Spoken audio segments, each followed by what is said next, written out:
One of my supporters tagged me on this post.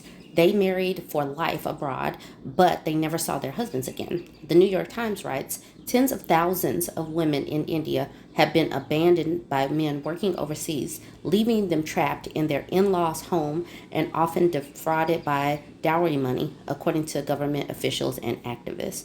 And this is a story that needs to be examined. This is to me why the custom of dowries and bride prices and basically selling a girl or a woman to a man in marriage is basically akin to servitude, indentured servitude, slavery. I mean, that's what it means to me. But let's get into the article. This will probably take a couple of parts. Like many other women in the state of Punjab, a long hub of immigration from India, Sharndeep Kaur aspired to marry an Indian working abroad and follow him to a more prosperous life overseas. Please forgive me if I'm mispronouncing names. I'm trying. On January 13, 2014, she thought her dream had come true. That day, in a Sikh temple, she married Harjinder Singh, who had just returned from Italy and moved in with his family. After a few days, though, her in laws began demanding about $10,000 so her husband could resettle in Canada. When she failed to secure that money, they starved and beat her, according to the police complaint that did not result in any charges. 8 weeks after the wedding, her husband went back to his dairy job in Italy. Miss Carr never saw him again. The days turned into weeks and then months. She said recently in her home, and my eyes kept searching for him. So this woman, like many women in this country, are not protected. They're basically second class citizens, and now she has become a servant in her in-laws' home.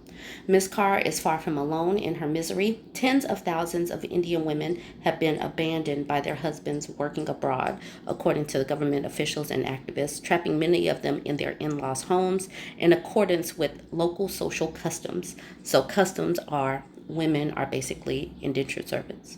Some women who have been left behind by husbands are victims of the unfulfilled promises of changing circumstances. Others have been subjected to outright deceit, their families defrauded of dowries, honeymoon expenses, and visa payments. They're basically kidnapped, basically.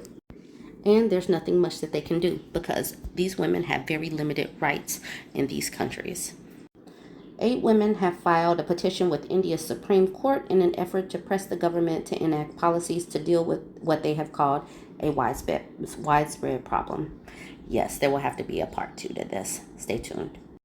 This is part 2 of Indian women who were defrauded by their husbands and basically left to serve their in-laws. This is Kulwinder Kaur. She's been married since 1999, and she's lived with her in-laws since her husband left for Canada without telling her. She's basically a servant to those people. And then we have Ravneet Kulhar. She sends weekly emails to the authorities asking them to cancel her husband's passport. He moved to Canada in 2021. She says, I want to teach him a lesson so that he'll remember forever what he did to me. So basically taking these women out of the life that they knew, acting like they were going to be married just to drop them off. It's defrauding. And these women basically have no recourse because societal norms say that women are second-class citizens. Towards the middle of this article, this page, it says, on a recent bright morning, Satwinder Kaur Sati, who heads the APNI, a support group for left behind women, she was talking to visitors in her home in Ludhiana when her phone rang. Can you help me, please? A woman asked as she cried over the phone after saying she had been beaten by her mother-in-law for failing to arrange money for her overseas son. Can you imagine? You're basically trapped, and she has no recourse. So these wives are fighting to have their husbands' passports revoked, and they are trying to. Towards the bottom of this one, it says that it's possible under a federal law that can be used to revoke the passports of Indians who have gone overseas, leaving their wives behind, if their husbands repeatedly refuse to appear before judges.